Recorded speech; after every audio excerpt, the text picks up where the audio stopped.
Clemency, as we discussed, often near the end of an administration, there's a rush to consider pardons. Would you be willing to work at a more institutionalized clemency process where there aren't just lots of commutations near the end of a term, but where there's a regular process where the DOJ and the clemency process is looked at to see whether there are reforms that should be made and recommendations that could be made to the president throughout his term?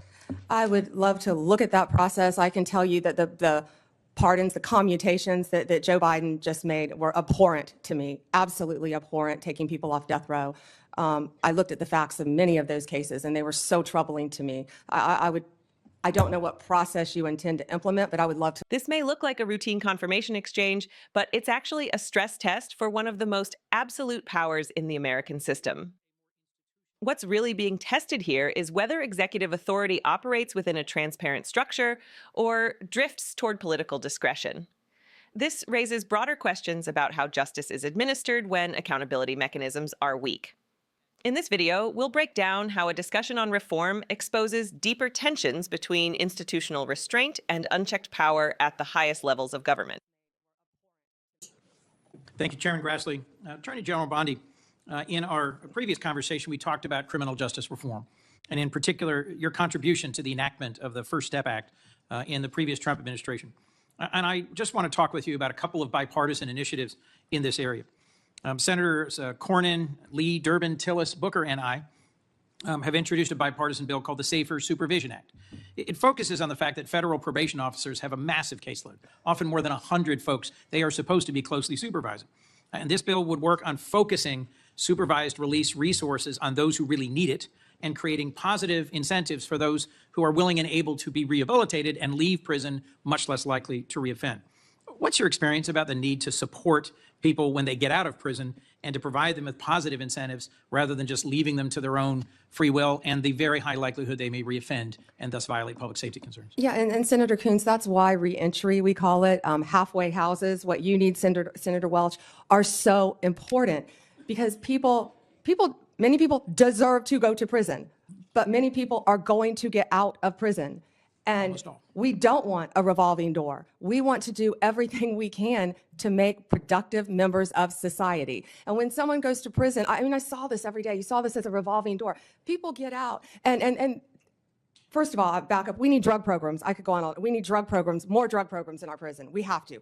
Mental health, we would be here for another 2 days. We have to get more mental health in our prison system, counseling to help people. I think our local jails actually do a better job of it, at least in Florida. But we've got to work on that because when people get out, we expect them to do well. Many people don't even know how to go get a driver's license, yet we're telling you, go get a job, if I have a place to live. So we have to do everything we can to help. If I could move to the driver's license question. I've also led a bipartisan bill with Senator Wicker. Senator Grassley is also a co-sponsor. It's called the Driving for Opportunity Act. And it recognizes that in many states, there is a practice of suspending driver's licenses where someone is too poor to pay their court-related or public safety-related fines and fees, but where the driver's license isn't suspended because they're dangerously driving. It's just because they haven't paid their fines and fees. And then without a driver's license, they lose their job or they're not able to get a job. Would you be willing to work with this bipartisan group of us on these two bills, Driving for Opportunity and the Safer Supervision Act? I would love to read both of them, and I was unaware of that happening with driver's license. Last two questions. Clemency, as we discussed, often near the end of an administration, there's a rush to consider pardons.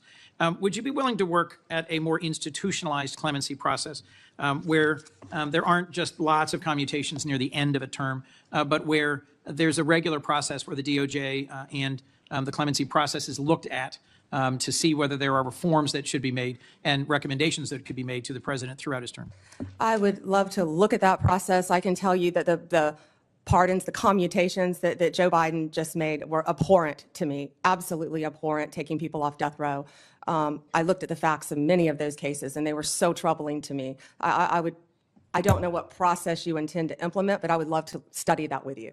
Well, we talked positively about your experience and mine with drug courts, veterans courts, mental health courts. There are some things we will continue to disagree about and other things I hope we can work on together. Thank you. Thank you, Senator. Senator Lee. The moment that lingered in the room came quietly, but it landed with unmistakable weight. After minutes of measured discussion about rehabilitation, supervision, and second chances, Pam Bondi's tone shifted. When the conversation turned to clemency, she did not hedge. She did not soften her language. She described the most recent wave of presidential pardons and commutations as abhorrent, not controversial, not misguided, abhorrent. In that instant, the hearing moved from policy mechanics to a deeper moral confrontation about power, judgment, and accountability at the highest levels of American government. That word matters because it signals more than disagreement. It signals a line crossed. Clemency, at its core, is one of the most extraordinary powers vested in the presidency. It exists to correct injustice, to temper rigidity with mercy, and to recognize when the system itself has failed. But when that power is exercised without transparency, without consistency, or without regard for consequences, it stops being a safeguard. It becomes a question mark hanging over the legitimacy of justice itself. What unfolded in this exchange was not a partisan shouting match. Senator Chris Coons approached the issue through the lens of process. He asked whether clemency should be institutionalized, structured, evaluated continuously, rather than rushed at the end of an administration. His framing was deliberate: process over impulse, systems over shortcuts. It was an acknowledgement that even well-intentioned authority can corrode if left unchecked. Bondi's response made clear that this concern was not theoretical. She pointed directly at recent decisions, stating that she had reviewed the underlying facts and found them deeply troubling. Her objection was not abstract. It was grounded in outcomes. This is where the moment expands beyond the hearing room, because what is really being debated here is not one president or one policy choice. It is whether justice in America is guided by enduring principles or shifting discretion. The public is often told to trust institutions, to believe that safeguards exist, that checks and balances function quietly in the background. But trust is not sustained by assurances. It is sustained by evidence. And when decisions of immense consequence appear rushed, opaque, or politically insulated, that trust begins to erode. Earlier in the exchange, there was broad agreement on something rarely acknowledged in modern discourse. Most people who enter the system will eventually leave it. That reality demands preparation, structure, and responsibility. Bondi spoke about the revolving door she witnessed firsthand, about the gap between expectation and reality when individuals are released without support or direction. Senators discussed supervision burdens, overwhelmed officers, and the practical barriers that stand between reintegration and stability. This part of the hearing reflected something functional in American governance: the ability to identify problems honestly and search for solutions across party lines. That contrast is important. On one side, careful policymaking; on the other, unilateral executive action. The tension between those two approaches defines much of today's political landscape. One is slow, imperfect, and accountable. The other is fast, decisive, and largely immune from review. Clemency power sits squarely in that second category. It cannot be overturned. It cannot be appealed. And once exercised, its consequences ripple outward permanently. Bondi's critique forces a difficult question. If mercy is granted without rigorous scrutiny, who bears responsibility when the outcomes defy justice? The system offers no clear answer. That silence is part of the problem. A power that lacks accountability depends entirely on the judgment of the person wielding it. And judgment, as history repeatedly shows, is shaped by politics, pressure, and proximity to power. This is why Coons' question about institutional reform matters. Not because it limits mercy, but because it protects it.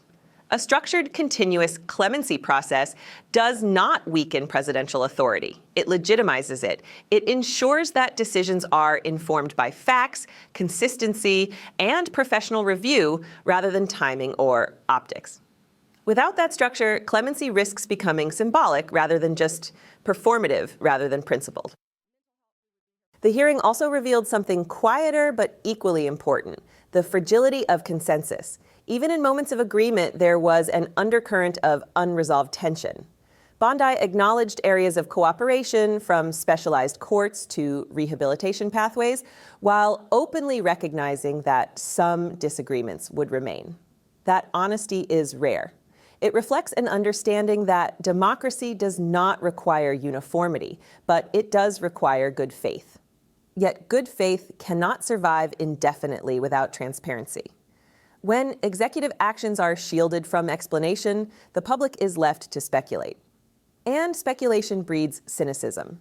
Cynicism, over time, hardens into disengagement.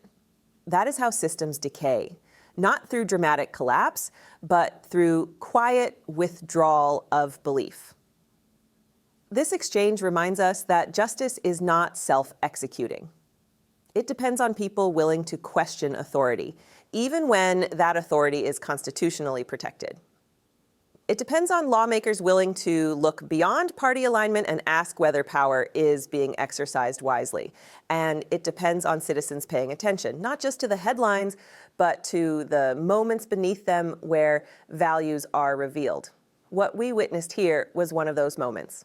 A pause in the usual rhythm of hearings, a sentence that cut through procedural language and landed on moral ground. Whether one agrees with Bondi's conclusion or not, the challenge she raised cannot be dismissed. Clemency without accountability is not compassion. It is uncertainty masquerading as virtue. In the end, the strength of a justice system is measured not by how often it punishes, but by how carefully it wields mercy. Power demands restraint, authority demands explanation, and democracy demands vigilance. If you believe these moments matter, if you believe accountability should not end where power begins, stay engaged. Support independent analysis. Subscribe to Liberty Report USA and help us continue exposing the deeper truths behind the headlines.